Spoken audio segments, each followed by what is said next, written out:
What if I told you that your desire was never the problem? The problem is your lack of sovereignty over it. There's a level of maturity that almost no one reaches, and Carl Jung spent his life trying to describe it. It has nothing to do with having more experience, more options, or more intensity. It has to do with a single instant, the moment when your sexual energy stops governing you from the shadows and you begin to govern it consciously. Not with repression, not with guilt, not with that public mask of someone who claims to be in control while inside, living in despair. Sexual sovereignty is something much rarer. It's being able to feel intense desire without becoming its property.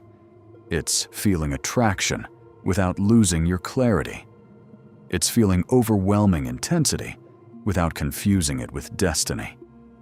And when you reach that level, something almost unbelievable happens. What once drained you begins to nourish you. What once confused you begins to reveal you. What once controlled you becomes a force that you learn to direct. But to get there, you first need to understand what Jung understood, which goes against almost everything you've been taught. Jung refused to reduce libido to mere physical appetite. For him, libido was psychic energy, vital force, the raw fuel that dwells within you and can appear in 1,000 forms, as desire, as ambition, as curiosity, as creativity, as a hunger for meaning, as a yearning for union, as the impulse to become whole. And here is the first truth that changes everything. When your sexual energy rises strongly, it is not always asking for relief. Often, it is asking for direction. It is asking for a vessel. It is asking for awareness. Most people don't realize this, and that's exactly why they remain trapped in the same cycle. They chase the stimulus, reach the peak, and then feel the fall. Then they blame the world, blame their partner, blame the chemistry. But Jung would tell you something disturbing. The psyche doesn't punish you for pleasure. It corrects you when you use pleasure as anesthesia. Stop and think about that for a moment. How many times have you sought intensity not to live, but to escape something you didn't want to feel? According to Jung, the psyche compensates. If you inflate yourself with intensity, it pulls you back down with emptiness. If you disconnect from your own inner truth, it pushes you back down with obsession. This compensation is not cruelty.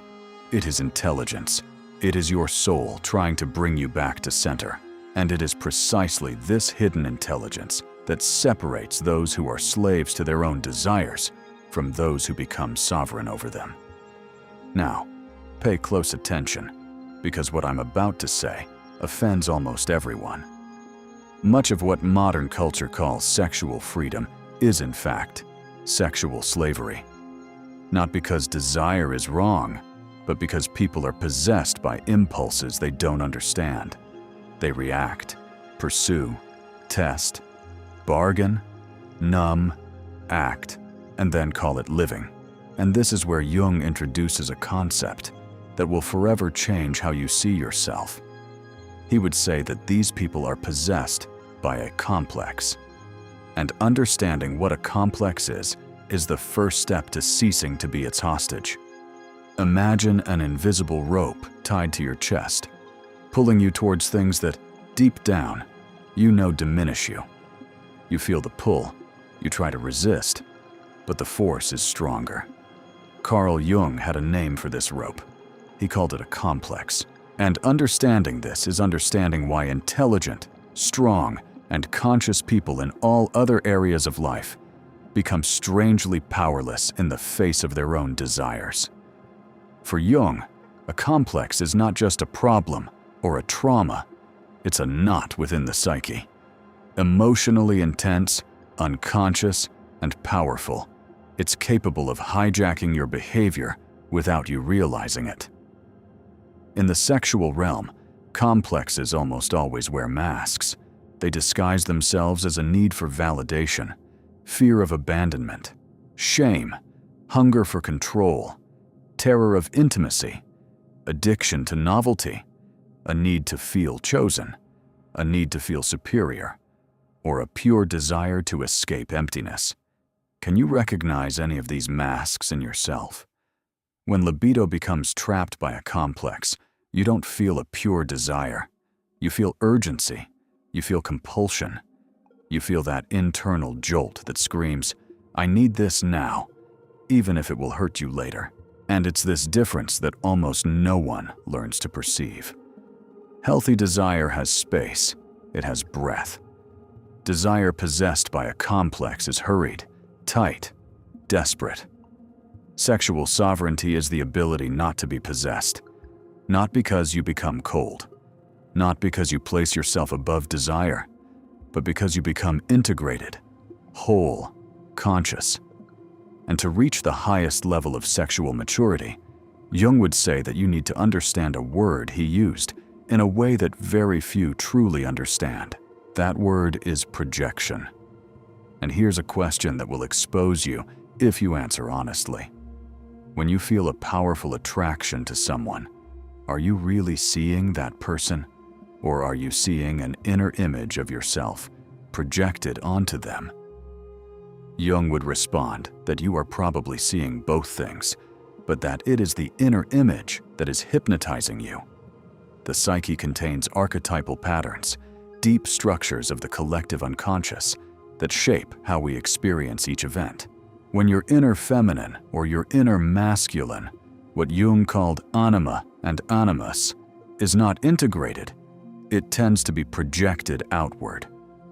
This means that you are seeking outside what you have not yet recognized within yourself. And that's why you're not just attracted, you're drawn in. Not just interested, but bewitched.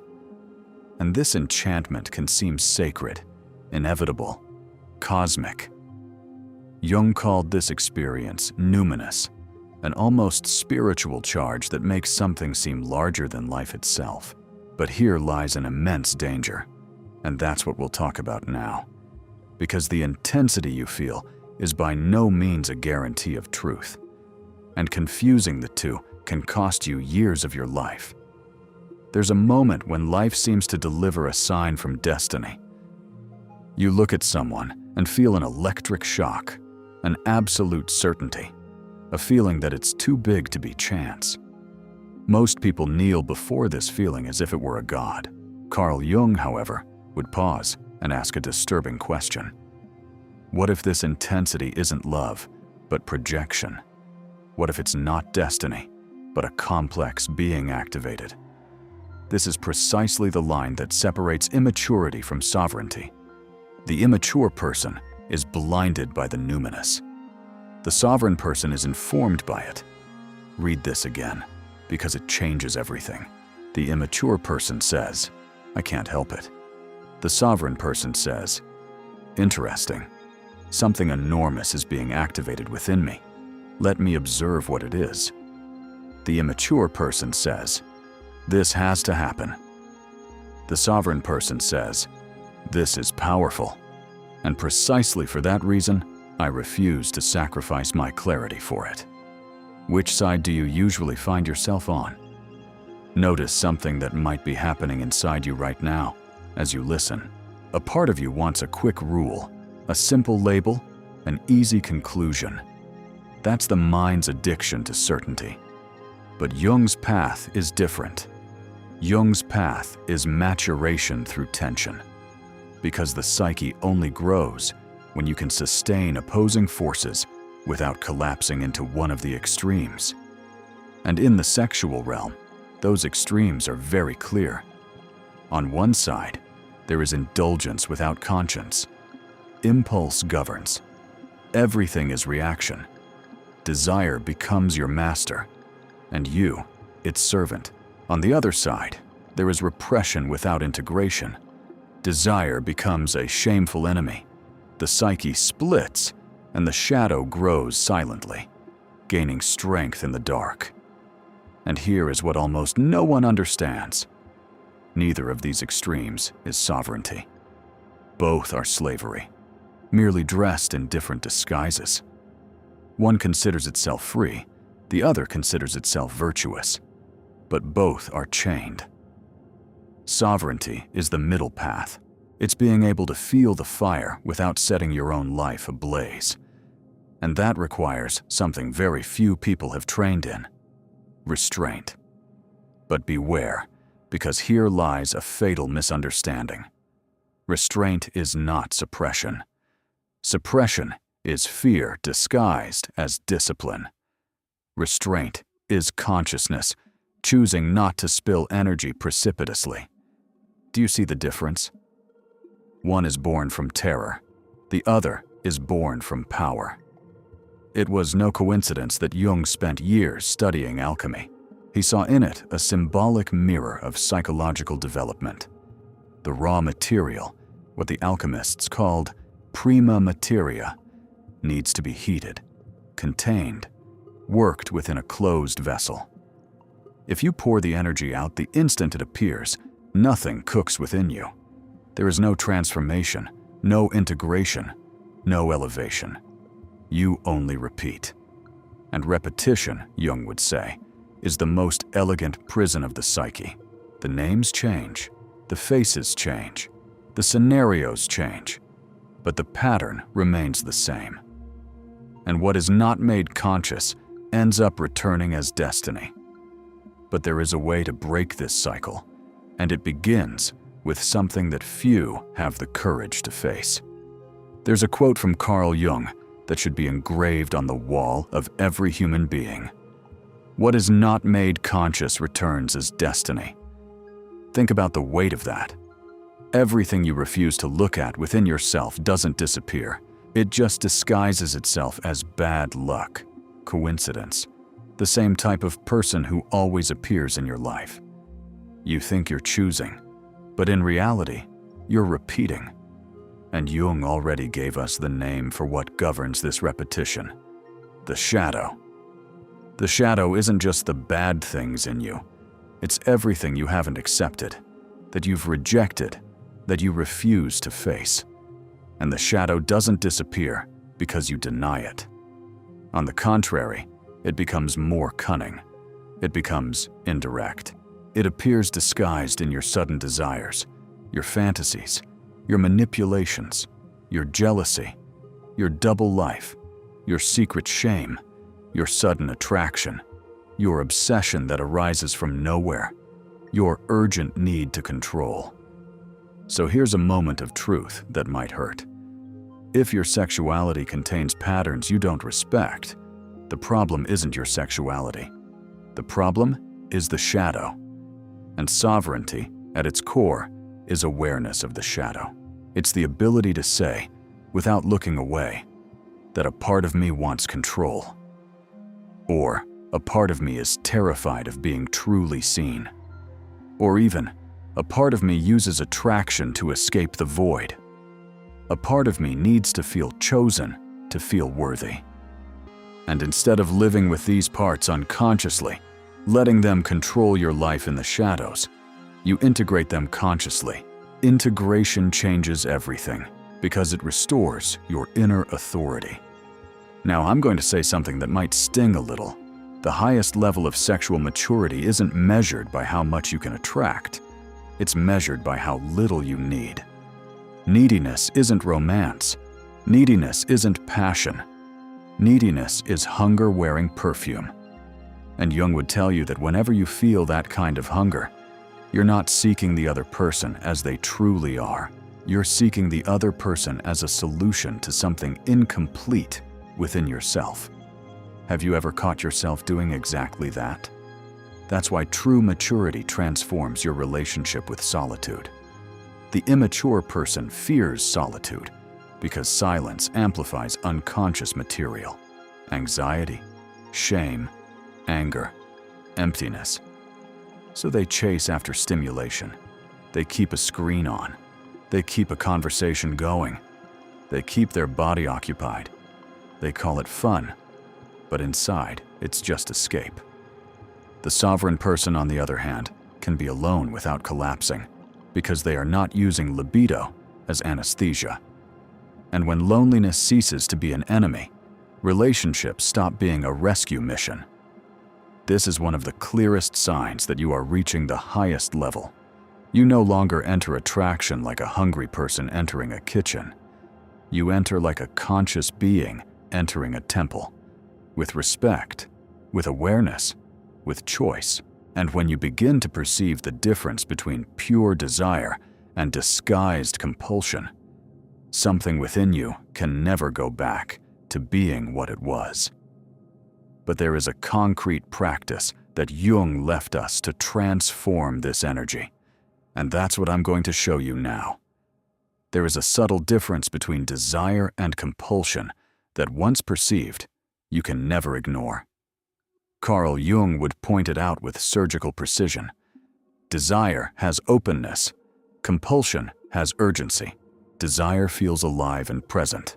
Compulsion feels narrow and anxious. Desire expands your consciousness. Compulsion shrinks it. Desire allows choice. Compulsion demands relief. The sovereign person can feel an intense attraction and still ask, "What is this doing to my psyche?" The immature person feels the same attraction and calls it a test of destiny. And here, Jung gives us another uncomfortable truth. Many people use sexuality as a regulator of identity. They chase after being desired to feel valuable. They chase after novelty to feel alive.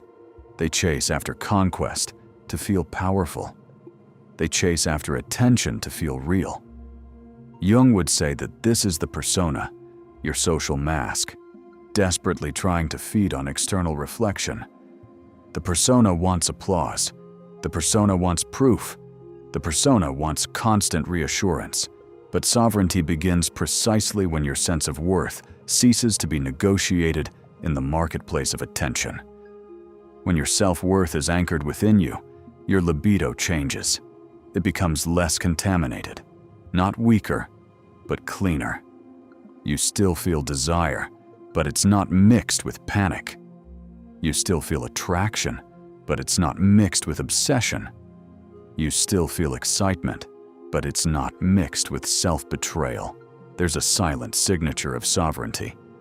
You stop chasing after what drains you, and you don't stop because you've become moralistic. You stop because you've become precise. And precision, for Jung, is maturity. Now, there's a sign that's almost impossible to fake. A sovereign person can turn their back on an intensity that isn't aligned with them. They can say, "Yes, this is exciting," and "No, this isn't right for my soul." They can say, "Yes, there's chemistry," and "No, I won't betray myself for it." They can say, "Yes, the archetype is awakened," and "No, I refuse to worship it as if it were a god." That's maturity. And it's extremely rare, because most people do the opposite. The stronger the emotion, the weaker their consciousness becomes. And here you might be wondering, but then what should I do with such a strong desire? The very form of this question reveals whether you are approaching this as a technician looking for tricks or as a mature soul seeking truth. Because sovereignty is not a trick. It is a relationship with your inner life. And Jung left us a concrete process to transform this energy, something you can actually apply. The next time desire surges, don't label it as good or bad. Don't moralize, don't dramatize, don't rush. Do something much more difficult. Observe it as pure energy. Where is it in the body? How does it move? What thoughts arise along with it? What images appear? Jung worked with images because images are the native language of the unconscious. Your mind speaks in concepts, but your psyche speaks in symbols. So, instead of reacting, ask, what symbol is trying to emerge through this energy?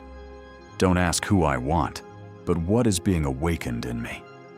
And it is here, in this single shift, that libido ceases to be a command and transforms into information. But the most important step is yet to come. We've arrived at the heart of it all, what Carl Jung would consider the most transformative of all. After observing its energy as a symbol, comes the true test: sustaining the tension without collapsing into either extreme. Jung believed that all psychological growth happens through the tension of opposites. And at this moment, the opposites are clear: the will to act versus the capacity to contain. If you act too quickly, you relieve the tension, but you lose the transformation. If you repress harshly, you create an internal division and feed the shadow. But if you hold back, calmly and consciously, something extraordinary is born. Jung called this the transcendent function. When you sustain the opposites long enough, a third thing emerges. Not a middle ground, not a suppression. A genuinely new inner solution. You perceive the energy changing form. It becomes less desperate, less narrow. It can rise in sensitivity, in clarity, in creativity, in courage. This is not fantasy. It is psychological alchemy. You are heating the raw material until it becomes something higher. And there is a tool that accelerates this process, which Jung called active imagination. Active imagination is not daydreaming. It's a dialogue with the unconscious. You can practice it simply and safely by writing. When desire arises, write a short dialogue with it. Ask, what did you come to show me? What do you want me to become? What part of me have I abandoned that you are trying to bring back? And then write the answer that emerges without forcing it. You will be surprised at how quickly libido transforms into wisdom when you stop treating it as an order to be obeyed. Because at the highest level, sexual energy is not about pleasure, it's about wholeness. And wholeness means that you stop dividing your psyche into isolated compartments, the public persona on one side, the secret hunger on the other, tenderness here, shame there, strength on one side, fear on the other. Jung's path, the one he called individuation, is the path of integration, the movement of becoming one within. Sexual sovereignty is individuation expressed through eros. And eros, in Jung's world, is not just romance. It is the capacity to unite without losing oneself, to find the other without using the other. That is why the sovereign person does not manipulate to achieve closeness.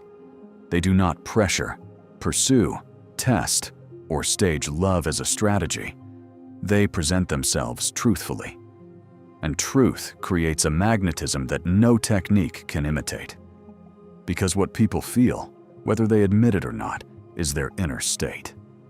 If your libido is trapped in a complex, your energy feels stuck, anxious, hungry. If your libido is integrated, your energy feels present, firm, warm, stable, and clear. And here is the simplest and most difficult truth of all. Your sexual energy will either govern you or reveal you. While it governs you, you are merely a subject of impulse. But the instant it begins to reveal you, you cease to be a slave and become sovereign. Maturity doesn't make you less passionate. It makes you less haunted. So, the next time you feel that surge, that pull, that intensity, don't rush to interpret it as an order. Treat it as a message. Treat it as symbolic fire. Hold it. Observe it. Let it speak. Let it refine you. Start asking yourself in real time, at the exact moment the energy rises, what is trying to be integrated within me? What part of me have I abandoned? How do I become whole? Because it is in this way, and only in this way, that you cross over to the highest level of sexual maturity. Not by becoming less alive, but by becoming more conscious. Not by killing desire, but by freeing it from the shadows. If these words have awakened something deep within you, don't let this moment pass in silence. Leave a like, because that helps this message reach other souls who also need to reclaim their sovereignty.